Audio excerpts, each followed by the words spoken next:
Edan tenan. Barang siapa mengenal dirinya, maka dia mengenal Rabb-nya. Barang siapa mencari Allah keluar dari dirinya sendiri, maka dia akan tersesat semakin jauh. Berarti bila kita mencari Allah ke Mekah, India, Cina, Inggris, Jawa, apakah akan tersesat? Adakah ayat-ayat Al-Quran dan kitab-kitab yang lain yang menyatakan Tuhan ada di Mekah, India, Cina, Inggris, Jawa, dan lain-lain? Sucikanlah rumahku, janganlah kamu mempersekutukan aku dengan apapun. Sucikanlah rumahku, rumahku yang dimaksud.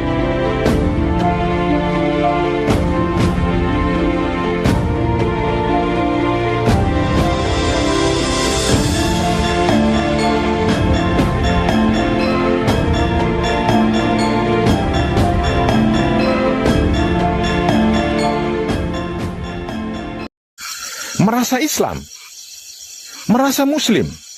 Para kadang kinasiku sekalian, di dalam pengkajian diri sejati di era milenium ini, teliti dan jelilah, buka pikiran, buka hati, dan buka syahwat dengan kesadaran yang sesadar-sadarnya.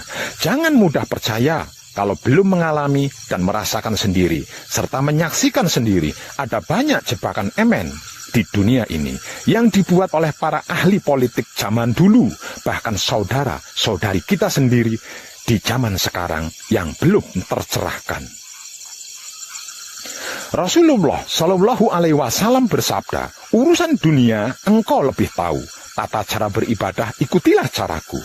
Yang menjadi beberapa pertanyaannya sekarang adalah, bila pegangan kita Al-Quran dan Sunnah Rasulullah, kenapa kita tidak mengikuti tata cara beribadahnya Rasulullah ketika di Gua Hiro? Apa yang dilakukan Rasulullah di Gua Hiro sehingga beliau bisa menerima wahyu Allah? Waktu itu belum ada Al-Quran dan tata cara sholat seperti sekarang loh. Kenapa tidak bertafakur di Masjidil Haram? Kenapa Rasulullah menetap di Madinah, tidak kembali ke wilayah Mekah? Apakah karena Mekah sebagai wilayah musuh bebuyutan Nabi Muhammad? Apakah mungkin Nabi Muhammad secara tersamar memperingatkan umatnya agar tidak terkecoh karena terpesona oleh situs Ibrahim di Masjidil Haram? Kenapa disebut Masjidil Haram? Apakah ada kaitannya dengan surat At-Taubah ayat 107 dan 108?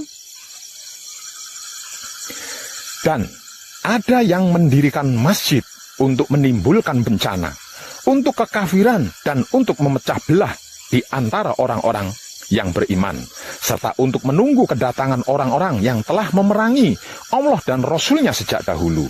Mereka dengan pasti bersumpah, kami hanya menghendaki kebaikan, dan Allah menjadi saksi bahwa mereka itu pendusta. Surat At-Taubah ayat 107.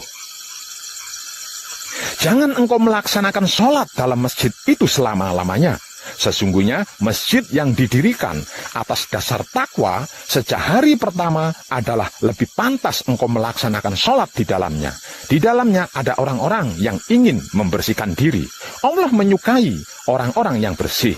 Surat At-Taubah ayat 108. Bila kita bersedia membaca catatan kaki Al-Quran dan terjemahannya di Departemen Agama Republik Indonesia, bahwa yang dimaksud dengan orang-orang yang telah memerangi Allah dan Rasul-Nya sejak dahulu,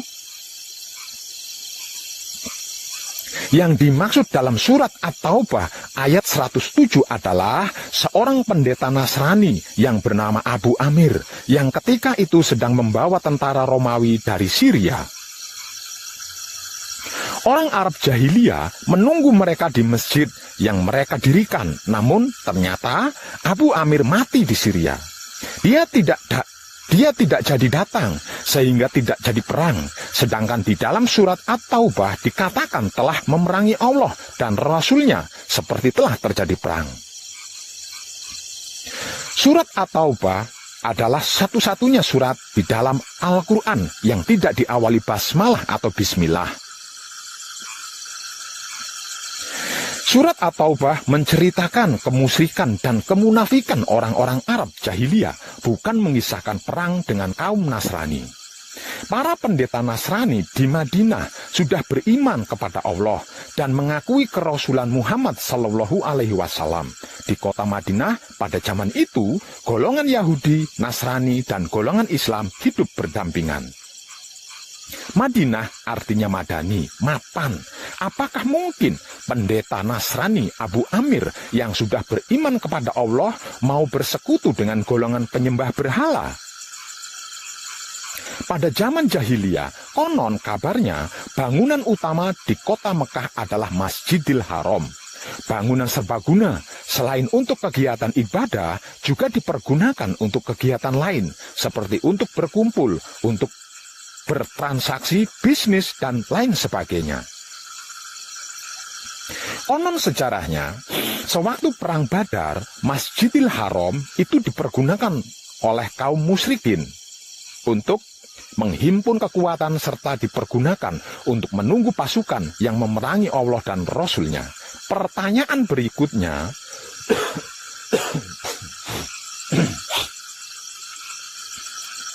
benarkah Allah melarang sholat di Masjidil Haram? Seandainya benar Allah melarang sholat di Masjidil Haram, ini luar biasa, bro. Karena berarti selama ini umat Islam terkecoh. Edan tenan. Romo. Para kadang kinasiku sekalian, coba renungkan ini. Seandainya saya sebagai ustadz atau kiai, seandainya saya sebagai guru atau seorang pembimbing, lalu saya mengajarkan hal yang salah, kemudian digugu, atau dipercaya, diyakini, atau ditaati, dan ditiru, maka kesalahan itu akan terus berlanjut dari generasi pertama ke generasi berikutnya. Lalu pertanyaannya, bagaimana dengan dosanya saya? Katakanlah, bagaimana pendapatmu jika itu datang dari sisi Allah, kemudian kamu mengingkarinya? Siapakah yang lebih sesat daripada orang yang selalu berada dalam penyimpangan yang jauh? Maka siapakah yang lebih jahat dari orang-orang yang mendustakan ayat-ayat Allah dan berpaling daripadanya? Akan kami beri ganjaran pada mereka yang berpaling dari ayat-ayat kami dengan seburuk-buruknya siksaan. Begitulah Allah berfirman di dalam Al-Quran. Ngeri banget ya. Seandainya benar Allah melarang sholat di Masjidil Haram, jangan-jangan Allah akan membuktikan kebenaran Al-Quran melalui azab yang pedih, musibah, wabah, pertumpahan darah, dan bencana alam. Dan sepertinya ini sudah terjadi. Rasulullah Shallallahu Alaihi Wasallam bersabda, tuntutlah ilmu sampai ke negeri Cina. Pertanyaannya, kenapa dan mengapa Rasulullah menganjurkan belajar ke negeri Cina, tidak menganjurkan belajar ke Mekah? Ada pelajaran apa di Cina? Apakah Cina lebih banyak ilmunya?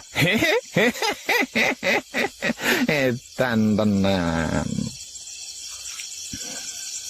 Timur dan barat adalah milik Allah. Kemanapun kau menghadap, di sanalah wajah Allah. Begitulah surat Al-Baqarah ayat 115 di dalam Al-Quran menjelaskan. Kenapa diharuskan hanya menghadap ke barat? Kalau tidak dianggap kafir, musyrik, syirik. Sedangkan ayatnya berkata begitu. Ada apa ini? Mengapa selama ini kita tidak pernah berpikir hingga ke hal pertanyaan ini? Apa karena kebodohan kita? Atau karena takut, lalu terpaksa diam? Atau ego, pamrih arogan kitalah yang senantiasa menghadapkan wajah kita ke barat dan melupakan wajah timur, utara, dan selatan. Sehingganya pikiran, hati, dan syahwat kita buta, tidak pernah melihat cahaya yang terbit dari timur. Ataukah mungkin karena Rasulullah sangat arif ya, sehingga bisa memprediksi bahwa sepeninggalan beliau akan muncul kembali kemusyrikan-kemusyrikan di Mekah yang kemudian meluas hingga ke Jawa Dwipa. Lupa atau memang tidak tahukah sabda Rasulullah bahwa kelak sepeninggalan beliau umat Islam pun akan terpecah belah menjadi sekian.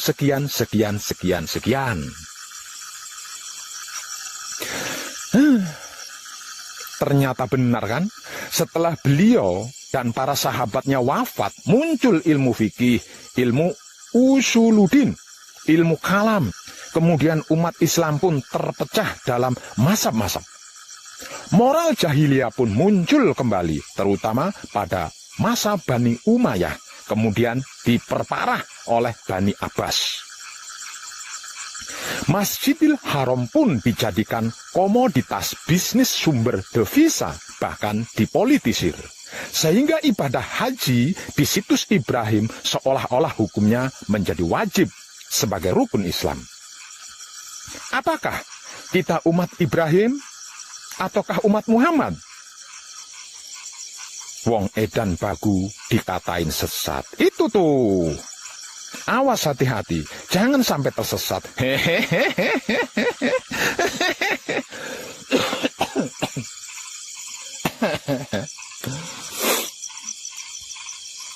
Edan tenan.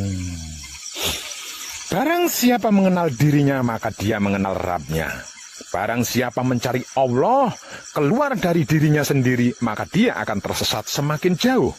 Berarti bila kita mencari Allah ke Mekah, India, Cina, Inggris, Jawa, apakah akan tersesat? Adakah ayat-ayat Al-Quran dan kitab-kitab yang lain yang menyatakan Tuhan ada di Mekah, India, Cina, Inggris, Jawa, dan lain-lain? Sucikanlah rumahku, janganlah kamu mempersekutukan aku dengan apapun. Sucikanlah rumahku. Rumahku yang dimaksud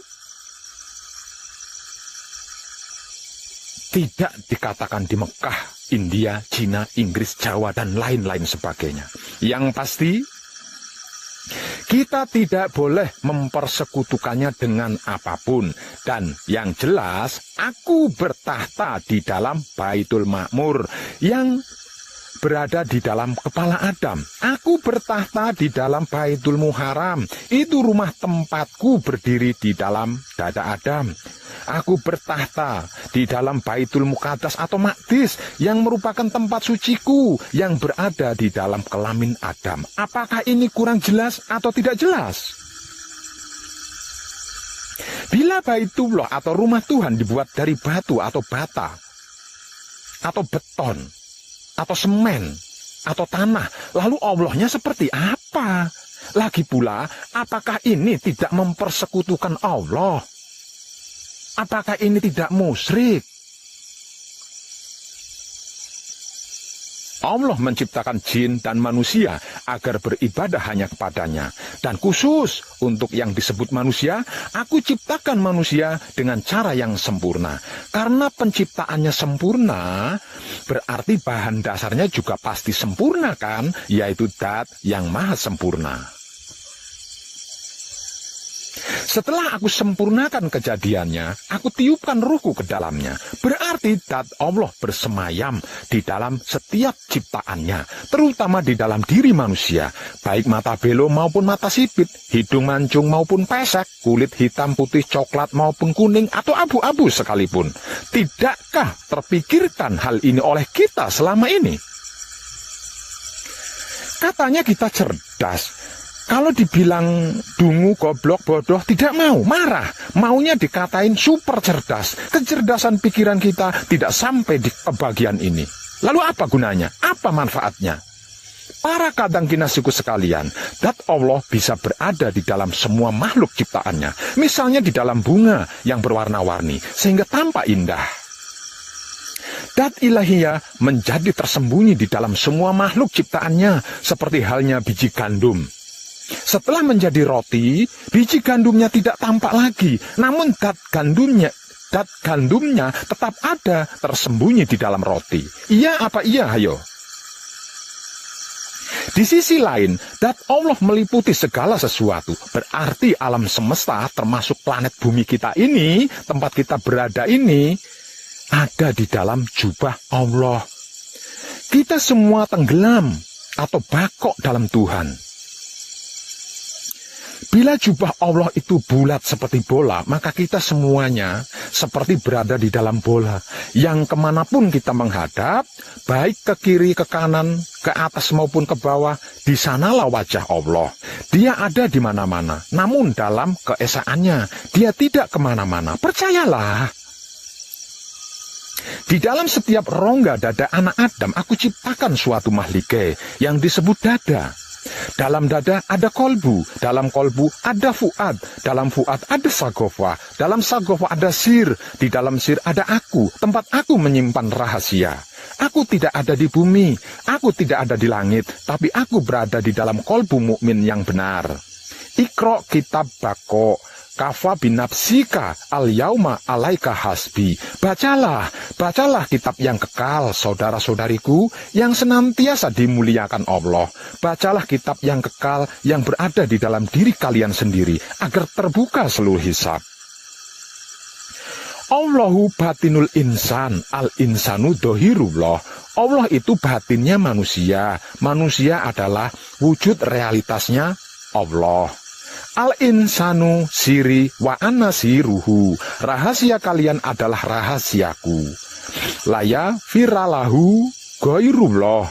Yang mengenal Allah hanya Allah. Arabtu robbi birobbi. Aku mengenal Tuhan melalui Tuhan.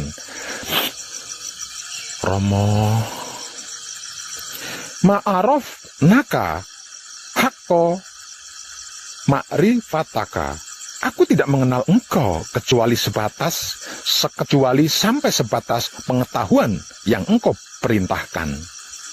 Man arofa nafsahu, fakot arofa robbahu.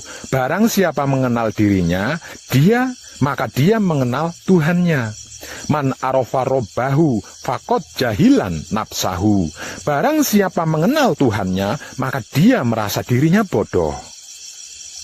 Man tolabal maulana bigoiri nafsi fakot dolalan baida. Barang siapa mencari Tuhan keluar dari dirinya, maka dia akan tersesat semakin jauh.